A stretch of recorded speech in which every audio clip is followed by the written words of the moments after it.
Hello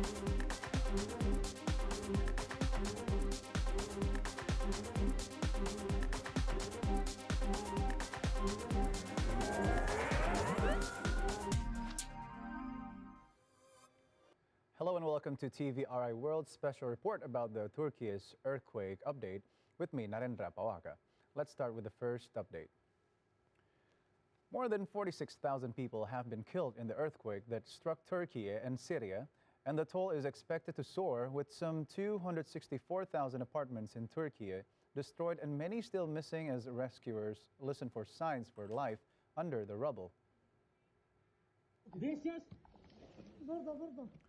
With the earthquake that slammed Turkey and Syria, more than 46,000 people have died, and the death toll is anticipated to rise. Over 264,000 apartments in Turkey were damaged, and many people are still missing as rescuers search for signs of life under the wreckage. With the earthquake that slammed Turkey and Syria, more than 46,000 people killed, and the number is predicted to still experience an increase, as many people are still missing and rescuers remain searching for signs of life under the wreckage. The death toll in Turkey stands at 40,642 from the quake, while neighboring Syria has reported more than 5,800 deaths, a toll that has not changed for days.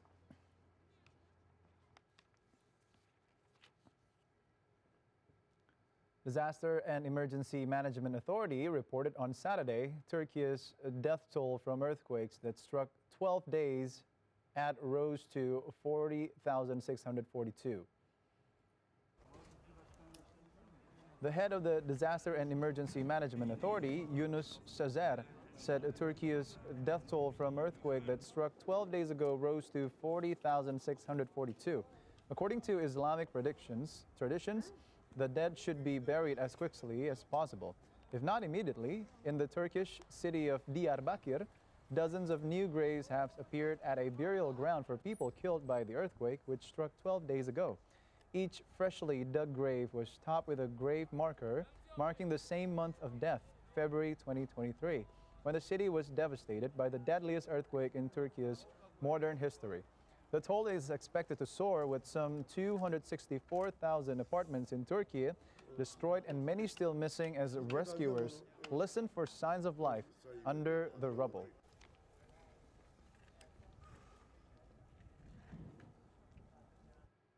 The Indonesian embassy in Ankara, Turkey, shared the latest update on the victims of the deadly earthquake that hit Turkey and Syria on February 6th. 4 Indonesians were found dead, while 10 others were seriously injured.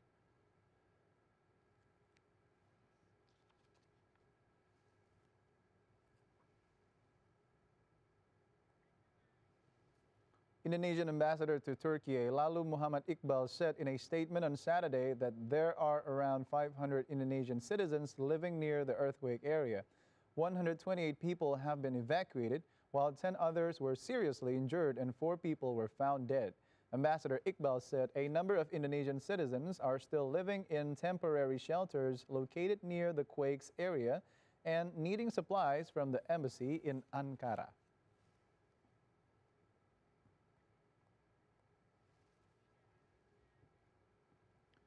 Embassy of the Republic of Indonesia in Ankara, Turkey, has confirmed that 2 corpses of the Indonesian citizens who were victims of the deadly earthquake will be flown to Jakarta on Wednesday, February 22, 2023.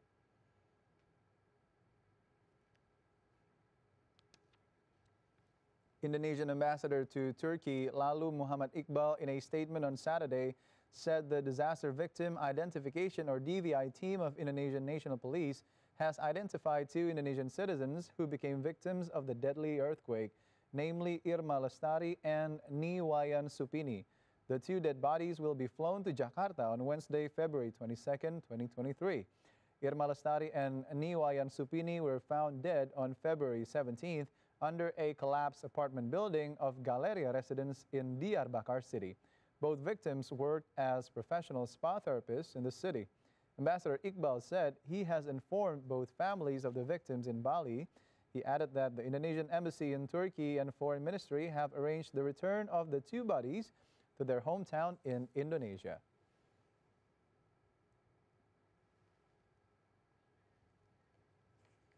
Now, to know more on the latest condition, TVRI World reporter Zulhafiz Tadore is with us, live from Hassa in Turkey. Zulhafiz Tadore, please give us an update. Go ahead.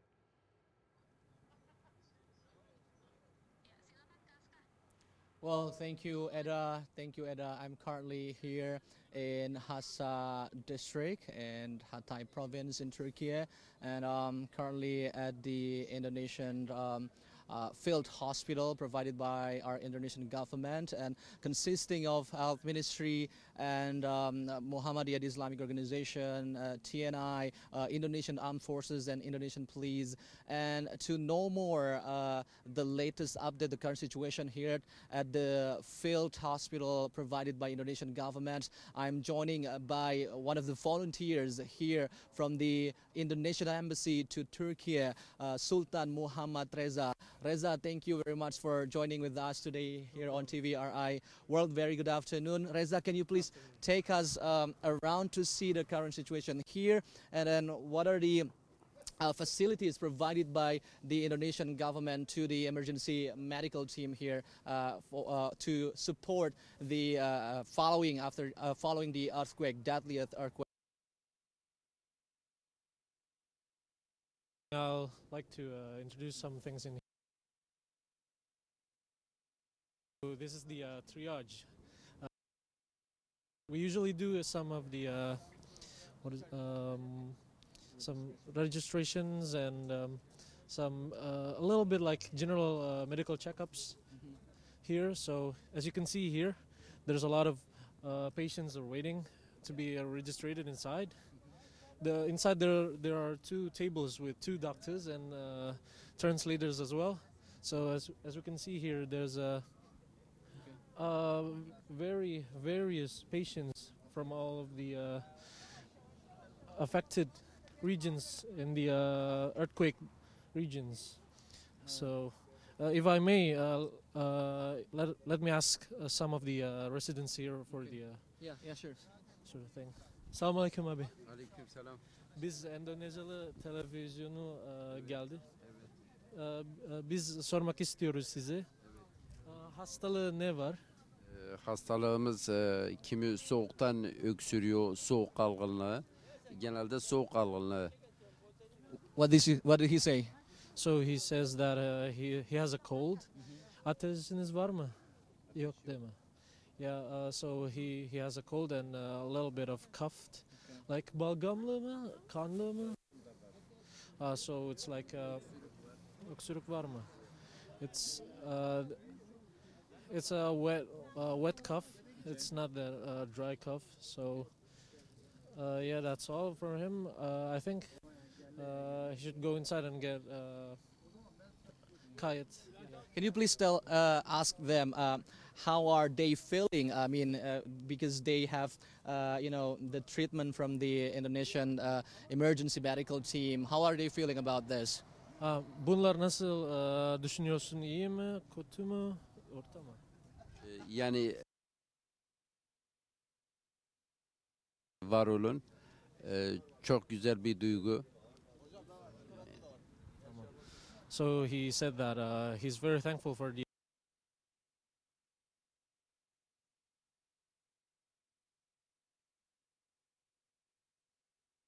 There's a number of patients are having or undergoing treatment here at the registration tents, and I mean it's it's a bit emotional, I think, to hear that they are very thankful that they have the facilities from the Indonesian government, like providing them the medical assistance. And as you mentioned earlier, that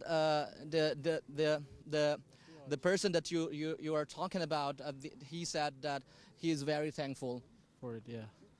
Can you please take us around to see the other tents here at the field hospital provided by Indonesian government? This is, as you can see, there's two flags in these tents. These tents are supposed to be a pharmacy. So after they went to the medical checkups, some doctors will diagnose them with the symptoms, and the symptoms, if they got a light symptoms, they would usually go to the pharmacist usually. But if the symptoms are not that light, like heavier or something, they would go to here, to the examinations room for more examinatory. Okay, I'll take you to see Edda. I'll take you to see the place where patients are undergoing treatment here at Field Hospital, Edda. And as Reza mentioned, that this is the pharmacy store where patients are, sent to have their medicines. And right here, in front of us is a, what is it? Examination room. It's examination room where patients are having examined by the medical team. Indeed. So as you can see here, they're going to examine one of the patient here. The patient is currently a little girl. So there are a number of patients currently, Edda, are undergoing treatment at the examination room here at the Field Hospital provided by Indonesian government. And Reza, can you please tell us what is currently going on?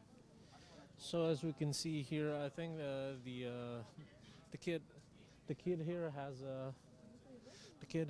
a stomach issue with her stomach, and the doctor is trying to check if she's okay, if she has any trouble in the stomach or something.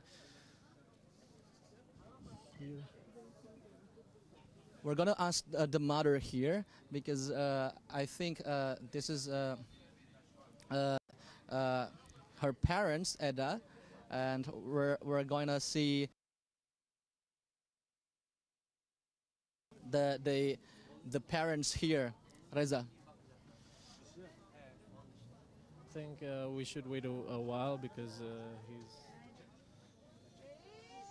So this is the examination room where patients are being examined by our medical team. It's provided by Indonesian government. It's provided by Indonesian government. As you can hear, the children's the baby is crying now. Efendim abi bir şey sorabilir miyim? Sıkıntı neler var? Sıkıntısı neler var? Çocuk gece hiç yatmıyor, ateşleniyor, bir de sancılanıyor. Onun için bir de bişik vardı, onun için getirmiştik. So Reza is asking the parents.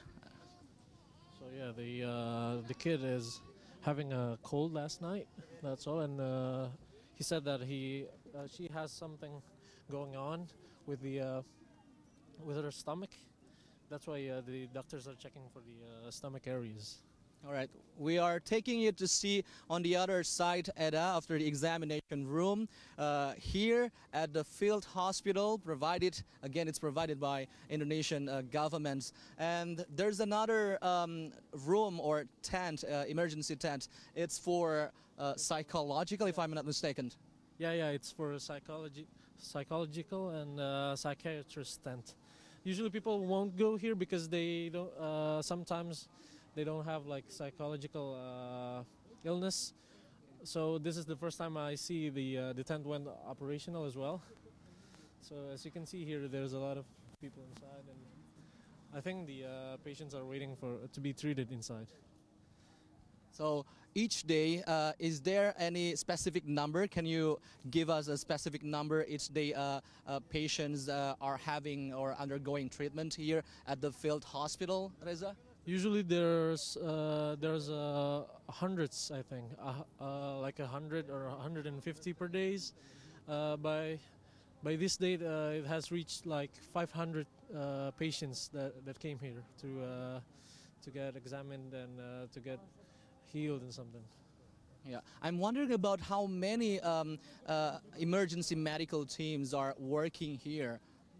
So yeah, there are 120 personals of us. That includes translators and cooks and doctors.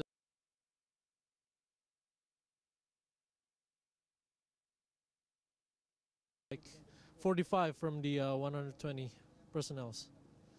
Okay, 45 doctors and nurse personnels, and then one of the most challenging situation is that the language barriers, as you mentioned earlier, and that's why Indonesian government needs to recruit a translator. So you are one of them. Yeah, I'm one of them. Thank God. Reza is one of the translators here to help or to support our Indonesian emergency medical team. And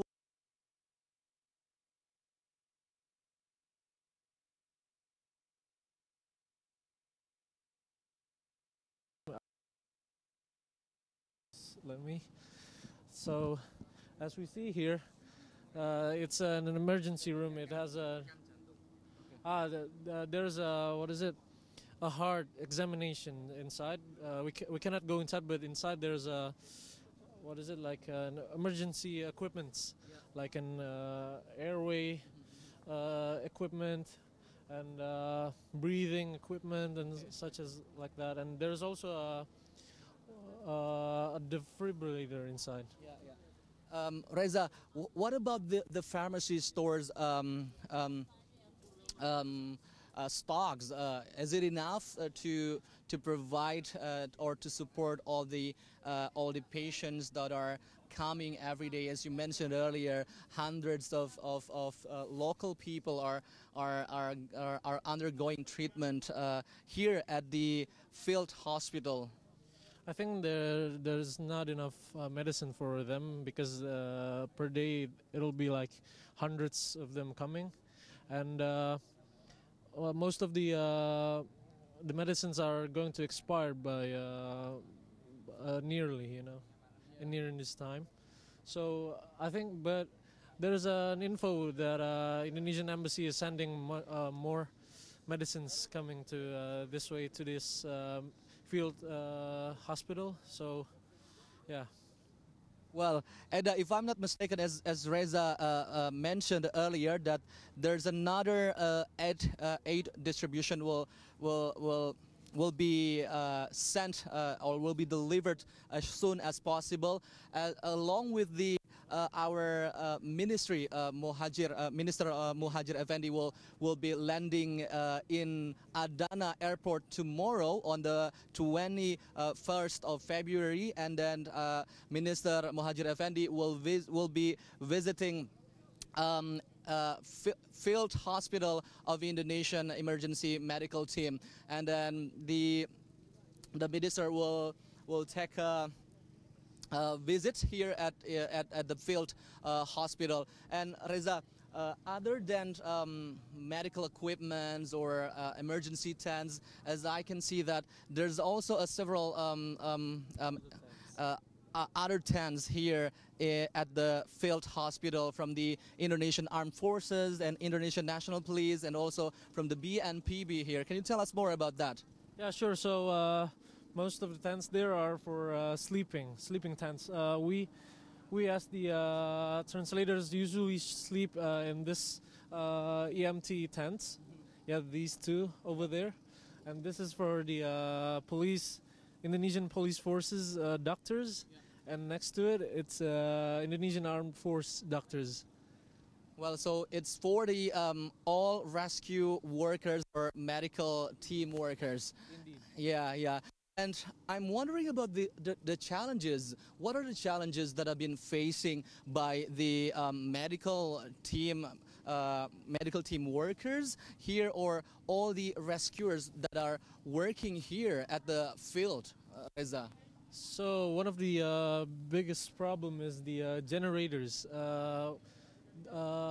They calculated less than it should be, because we don't expect to be using that much of electricity for the heaters, because it got very cold tonight in the nights, So just today we what is it? We just ran one of the biggest generators available in Turkey. So it just came today, this morning, by the truck, that white truck over there. And I also heard that one of the difficulties that have been facing by the workers here are the sanitation, like the lack of sanitation. Yeah, and then Eda, just for your information, and the sanitation or the toilets are have been built just last night, and then there are 4 toilets here already. They're usually there. They're actually behind those tents.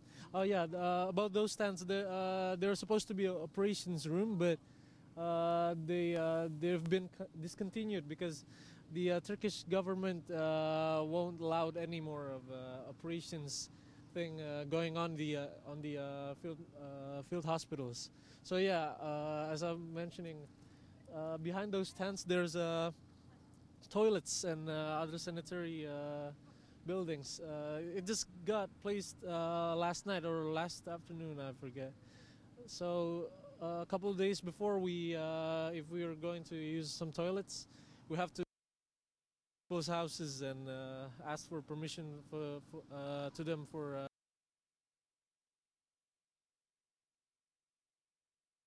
My next question is that how many days our Indonesian emergency medical team will be working here at the field hospital? Have you got any update information from the field?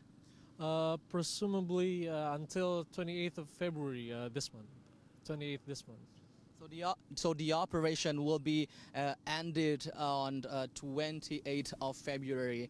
And okay, and Eda, as I mentioned earlier, that the international SAR or search and rescue operations has stopped, and Reza just mentioned that the Indonesian field hospital will be ended soon on 28th of February. And we'll keep you updated, Eda, on the latest update from the ground, live from Turkey, in particular here from Hatay. Reza, thank you very much for being with us today here on TVRI World. We truly appreciate your time, Reza. Thank you very much. And Eda, concludes my report, and I'll see you soon, Eda. Thank you very much. In the meantime, I'm Zulhafiz Tadore and our camera person Danu Dirja reporting for TVRI World live from Turkey. Thank you so much, Zulhafiz, Danu, and also Reza for reporting about the Indonesian field hospital there in Turkey. Stay safe there. Back to the studio now.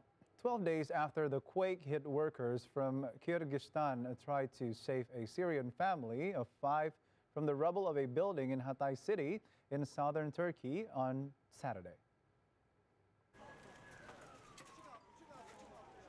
3 people, including a child, were rescued alive. The mother and father survived, but the child died later of dehydration. The rescue team said 1 older sister and a twin did not make it. 10 ambulances waited on a nearby street that was blocked to traffic to allow for the rescue work. More than 45,000 people have been killed in the earthquake that struck Turkey and Syria, and the toll is expected to soar, with some 264,000 apartments in Turkey destroyed and many still missing in the country's worst modern disaster.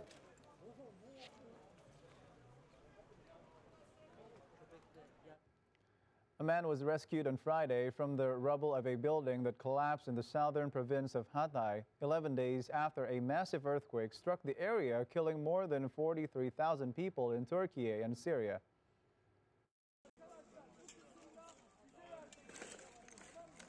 Istanbul Fire Brigade team said they rescued Hakan Yasinolu in his 40s alive from the wreckage in Hatay center after the 7.8 magnitude earthquake struck in the dead of night on February 6th. While many international rescue teams have left the vast quake zone, survivors were still emerging from under a multitude of flattened homes, defying all the odds.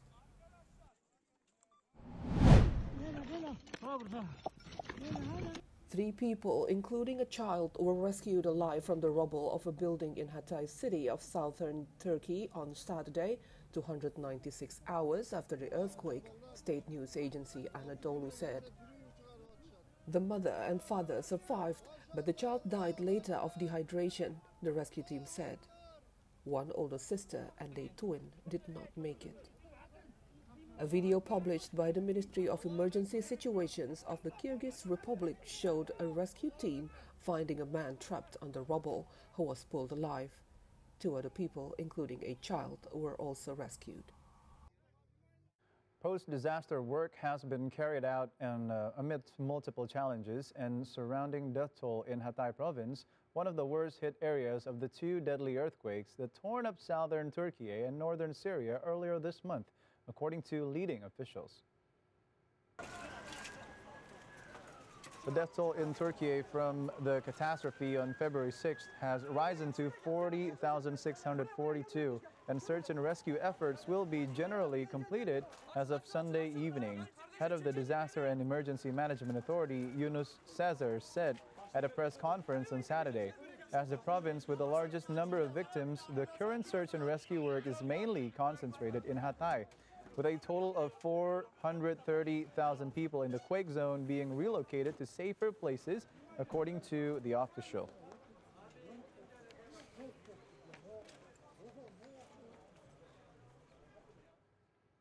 Ghana winger Christian Atsu has been found dead under the building where he lived in southern Turkey after last week's massive earthquake, his Turkish agent said on Saturday. After last week's significant earthquake, Ghanaian winger Christian Atsu was discovered dead underneath the residence where he resided in southern Turkey. His Turkish agent reported Atsu had been missing since the February 6th earthquake following the collapse of an apartment building in Hatay. He was 31. Atsu had been scheduled to fly out of southern Turkey hours before the quake, but Hatayspor's manager said on Friday the Ghanaian opted to stay with the club after scoring the winning goal in a February Super League match. Newcastle also paid tribute, saying, "A talented player and a special person. He will always be fondly remembered by our players, staff, and supporters." Every day that passed.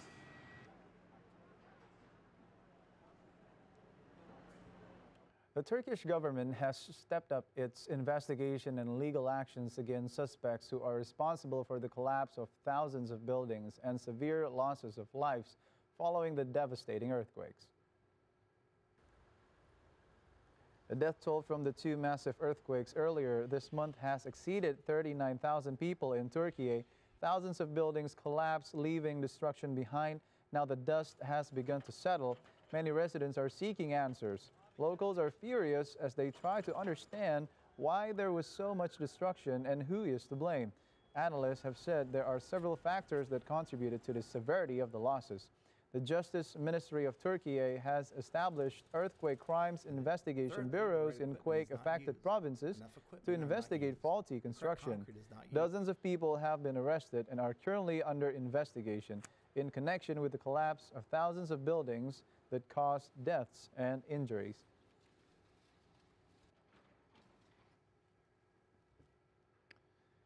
As bulldozer operator, Akin Bozkurt gives through the rubble of buildings destroyed by the earthquake last week. He embarks on the daunting task of finding the bodies of the unfortunate victims and delivering them to their grieving relatives.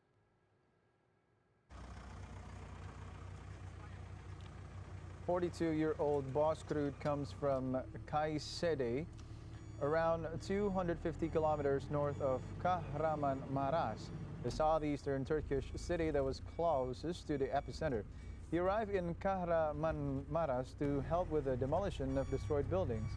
According to Islamic traditions, the dead should be buried as quickly as possible, if not immediately.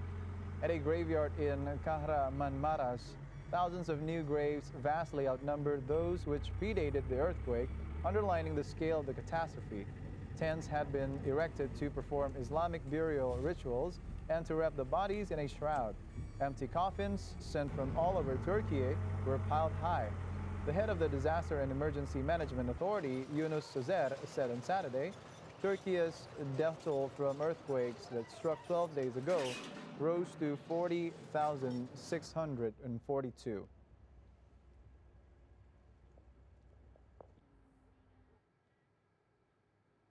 Turks saw off international search and rescue teams with applause and other gestures of thanks Online videos showed as teams from a number of countries returned home after flying in to help in the wake of Turkey's devastating earthquakes.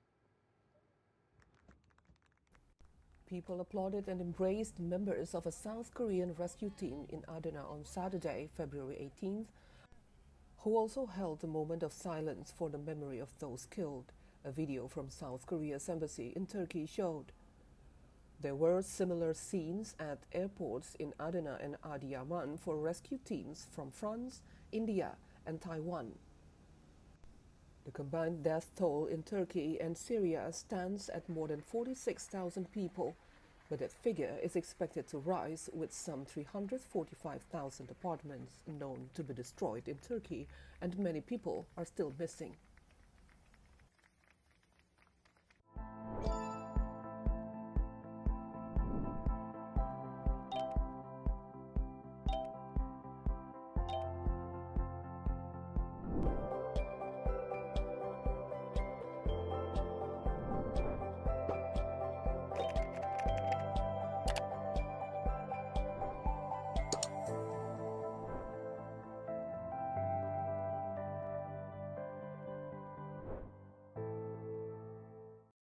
We're back on a special report.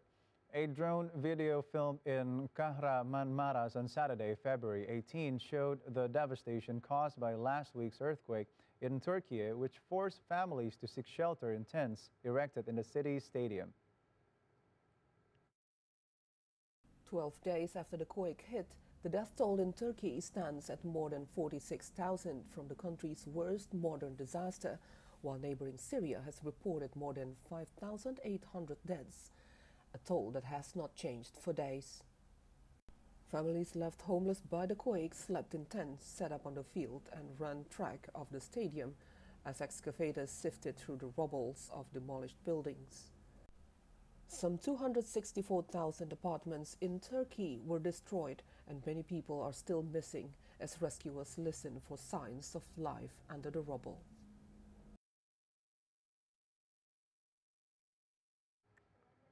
International search and rescue efforts, as well as humanitarian aid extensions, have been supporting Turkey over the past 2 weeks after the devastating earthquakes, with the focus gradually shifting from search and rescue to recovery, marking the next stage of support for the millions affected. Tons of humanitarian aid from abroad is also arriving in the country, ready to be distributed to the hardest hit areas. The death toll from the earthquake that devastated southern Turkey and northern Syria almost 2 weeks ago has surpassed 46,000. Though efforts now shifted to clearing debris, Turkish rescuers were still able to find 5 more survivors from under the rubble in the province of Hatay. Ever since the deadly quake struck, thousands of rescuers from China, Europe, and other parts of the world ready to help have been passing through Adana International Airport. According to Turkish Foreign Ministry, well over 10,000 foreign personnel have been providing life-saving rescue support during the critical first few days. As the hours tick on, many search and rescue teams are now leaving the country to make way for the desperate support needed for those that have survived. According to Turkish President Recep Tayyip Erdogan, more than 8,000 people have been pulled out of the rubble alive, thanks in part to some 74 foreign teams that have helped Turkey with the search and rescue efforts. And now that focus is switching to recovery, international teams remain just as important. Efforts are now being focused on clearing the debris, housing, and long-term medical needs. And now to know more the latest update, here are the report from Zulhafiz Tadore with team leader of In-Nasar, Yopi Haryadi from Turkey. Here it is. Today is the 14th day following the deadly earthquake that struck Turkey, and I'm currently here in one of the cities in Turkey, in Hatay province in particular. And I'm currently joining with the Indonesian Search and Rescue from National Search and Rescue Agency and Indonesian Police, and the team leader of the In-Nasar, or Indonesia Search and Rescue team, Pak Yopi Haryadi. Very good afternoon, Pak Yopi. Thank you so much for joining us today on TVRI World. Pak Yopi, can you give us an update? What is the current status of the search and rescue operation now? Yeah, according the coordination with the local authority, so today is the last day the international user operation in Turkey. Yeah, so INASAR as a part as the international team, also following the coordination from the UN, United Nations, and also from the local authority. So today is a final day for the user international user operation. Well, Pak Yofi, as you mentioned earlier, this is today is the last day of the search and rescue operations.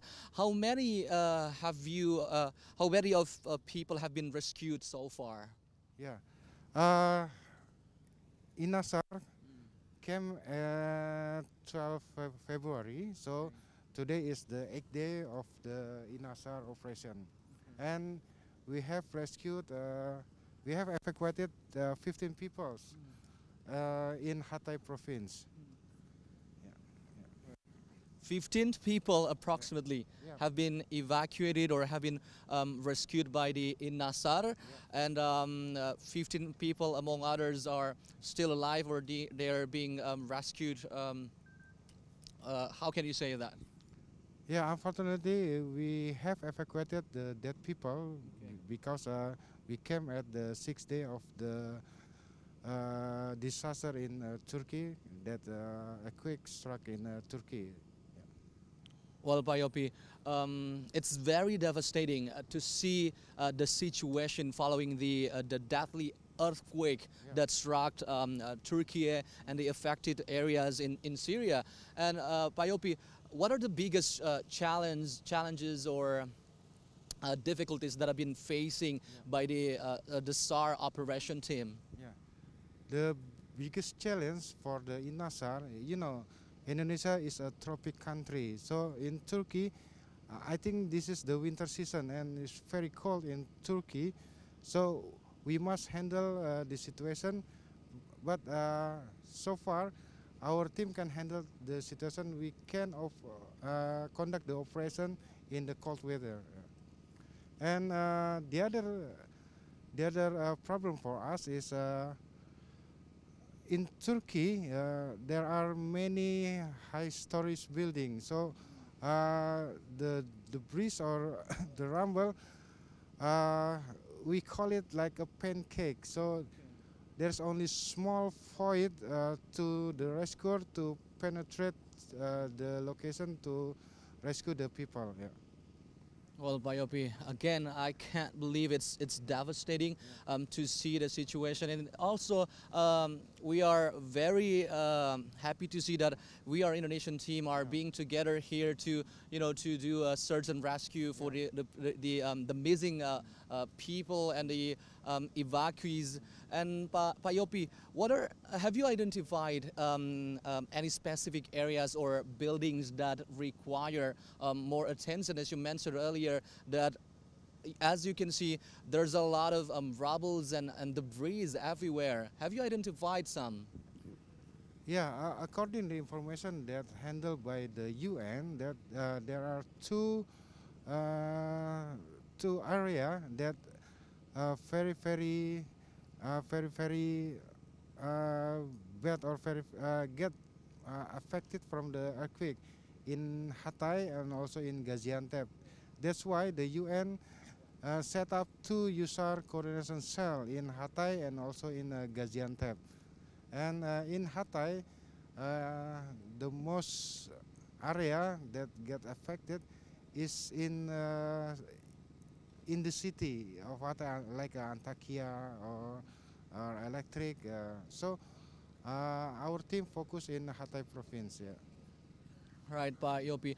As you mentioned earlier, there are some difficulties or challenges that have been facing, they've been facing by the Indonesian National Search and Rescue teams, and also including the electricity. Like there's no electricity here, and Hatay is one of the most affected areas following the deadly earthquake. But have you faced any communication or logistical issues during the operation?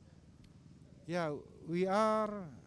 INASAR is a team that recognized by the UN as a medium user team. So uh, the requirement of the international team, we must provide like electricity and also communication. So from Indonesia, we bring the equipment that can supply the electricity and also communication. Like you can see, we bring the generator, and we are also bring the satellite communication. So there is no problem about the communication.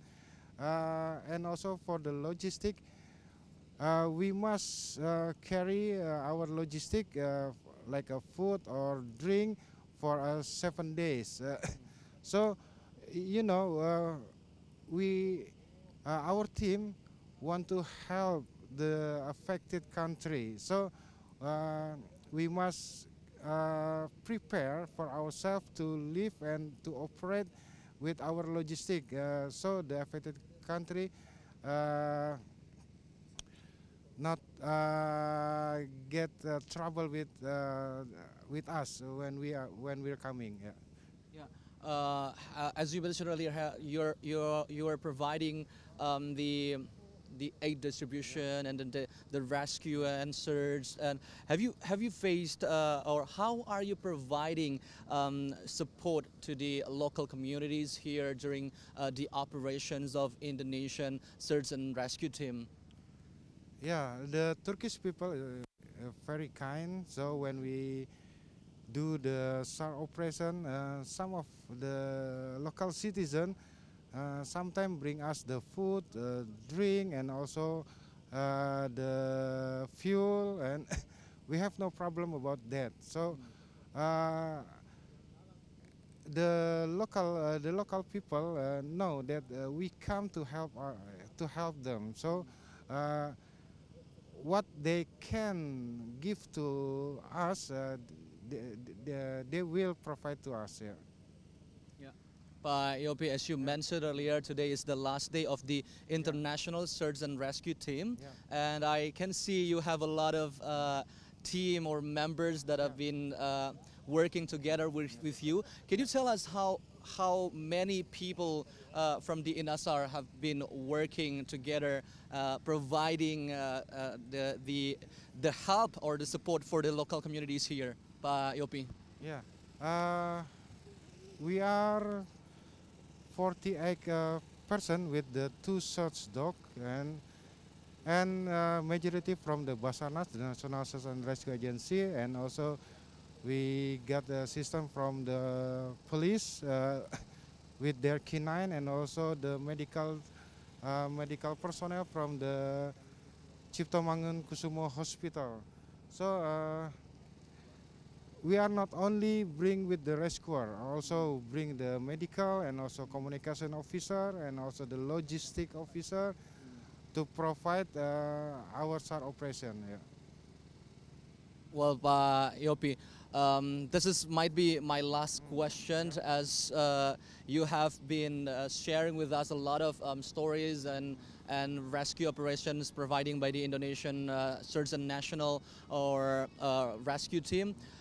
Is there any particular steps or next steps that will be taken by the Indonesian government after this international SAR operations?